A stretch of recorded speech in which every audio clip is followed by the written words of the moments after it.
He stole my pitch. So I let him embarrass himself in front of the CEO. My boss stole my idea and took credit.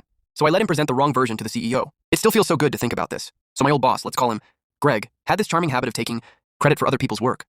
At first it was little things. Like, oh yeah, I helped her clean up that report, when he hadn't even opened the file. But then he got bold. I had spent 2 weeks working on a pitch deck for a potential new client, biggest one we'd ever landed.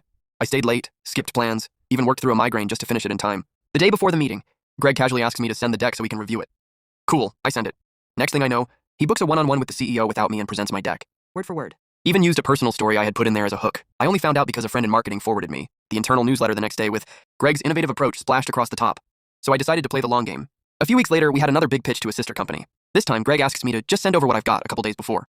But instead of the polished version, I sent him an older, bloated draft filled, with placeholder notes like ADD stats here, and still need slide design.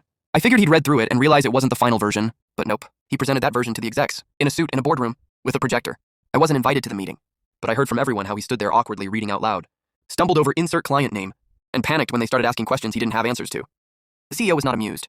That was the last time Greg presented anything without the original creator in the room. A couple months later, he got transitioned out. I still have a screenshot of the insert data from Q3 slide. That thing lives rent-free in my soul.